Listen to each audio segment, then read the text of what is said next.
Hola, me llamo Nayats y en este vídeo os voy a comentar la opción que tiene el contribuyente de en operaciones en que tarde más de un año en cobrar parte del importe del precio de venta, ya sea de un movilizado, de productos o servicios, de tributar el margen proporcionalmente a cobros.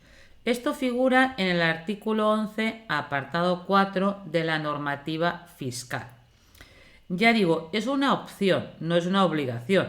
Por ejemplo, si la compañía tiene bienes por compensar, a lo mejor no le interesa, porque prefiere primero que todo el margen contable se ponga es decir, se tribute para compensar antes bienes, o lo puede diferir igualmente.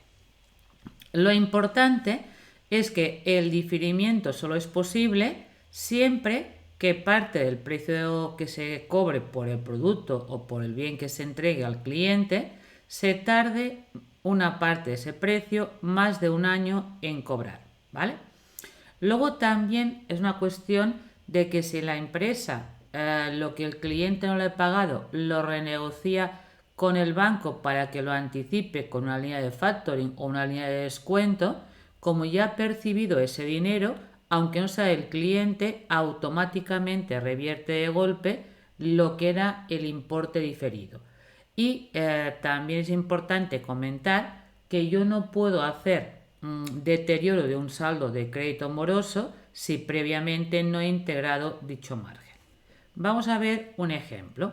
Una empresa que tengamos que era propietaria de unos terrenos, se los vende a otra compañía, ella lo había adquirido por 480.000 euros, lo vende por 600.000 y ese precio de venta lo cobra en partes iguales hace de cada ejercicio X0, X1 y X2 junto con un interés de la cantidad aplazada del 4%. Los intereses, a medida que se vean reconocidos como rendimiento financiero, van a tributar. Lo que contabiliza ahora es la baja del activo y el derecho de cobro. Yo daría de baja el activo por 480.000, que es el precio por el cual lo adquirí, reconocería el derecho de cobro a largo y a corto plazo por 600.000, ¿vale? Habría una parte de 200 a corto y el resto a largo plazo, y la idea es que daría un beneficio contable de 120. Ese importe en contabilidad se incorpora en el año en que transmito la propiedad del activo. Y aquí es donde el primer ejercicio debo decidir si difiero o no el pago del impuesto. ¿De qué manera? Que aunque contablemente incorpore 120.000 euros, como de la parte del precio de venta solamente he cobrado una tercera parte, también el margen que consigue en su fiscal Hacienda es 40.000, pudiendo diferir, en este caso, 80.000 euros, que implicaría dejar de ingresar de momento el 25% de 80.000 euros, es 20.000 euros. ¿Qué pasaría luego en el año X1 y X2 a nivel fiscal? Que al margen que cobre o no los 200 aquí, los 200 aquí, sí que es obligatorio reintegrar, porque es exigible el crédito, 40.000 el segundo año y 40.000 el tercer año, lo que implicaría que el negativo del primer año se convierta en positivo y al final del segundo año queda por revertir solamente 10 y el tercer año ya lo he tributado. ¿Cómo figura el ajuste fiscal en la declaración del modelo? Como tiene que ver con el artículo 11.4 y ese tiene una línea propia, el primer año lo ponemos disminuyendo la base imponible, los 80.000 euros, y se corresponde con el asiento contable del pasivo diferido que nace por 20.000 euros.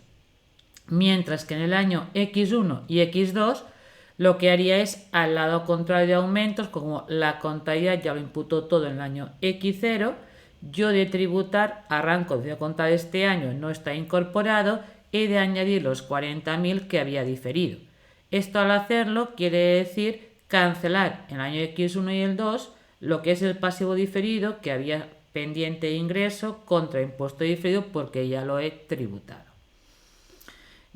Aquí lo que pregunto, al margen del tema anterior, es qué pasaría, por ejemplo, si en el mes de octubre del año X1, por problemas de liquidez, mi empresa acude a una entidad financiera para que le anticipe los 400.000 euros pendientes que tenía de cobro a quien le vendió esos terrenos. Si el banco le anticipa el dinero o uno de ellos, el tema cuál es, si lo anticipo todo, automáticamente en el mismo año X1, aunque hay riesgo que luego no cumpla la otra parte con el cobro, la idea cuál es. En este caso hay que incorporar ya en la base imponible los 80.000. Es decir, en definitiva, el hecho de que tú consigas a través de esos créditos financiación y te lo hayan anticipado, automáticamente te va a obligar a revertir de golpe los 80.000 que habías diferido. Al margen de esta pregunta, que no te digo, he hecho de alguna forma otro comentario. Imaginemos que no fue al banco ni a hacer un factoring ni a descontar lo que debía cobrar de la venta del terreno, y llega el año X1 y la parte que me dé 200.000 euros más intereses vence y no lo cobro. Como he dicho antes, es cuando es exigible. El hecho que lo cobre o no da igual. Pues en el año X1 esta compañía debería incorporar igualmente la base imponible 40.000, que es la parte proporcional del margen no cobrado, y luego en todo caso plantear con la cantidad que está vencida el deterioro y aplicar la normativa fiscal para ver si ese deterioro está contabilizado, en un futuro es deducible o no, según exista demanda judicial, esté en concursal, etc. Pero es importante que hay que tributarlo cuando se exige el crédito, esté cobrado o no, aquí de tributar igualmente los 40.000. Y como digo a continuación, de la parte vencida habrá que dotar deterioro y habrá que aplicar luego el 13.1 para ver si ese deterioro es deducible o no. Depende si está declarado en concursal, si lo reclamas por la vía judicial o si han transcurrido 6 meses desde el vencimiento. Pero la idea es esta, que sobre todo si se elige diferir el pago en función de cobros, aunque luego no te paguen, cuando tocaba exigible el cobro hay que tributar la parte proporcional. Y hasta aquí un poco la explicación de lo que sería el artículo 11.4. Cualquier cuestión podéis mandarme un correo electrónico y gracias por vuestra atención.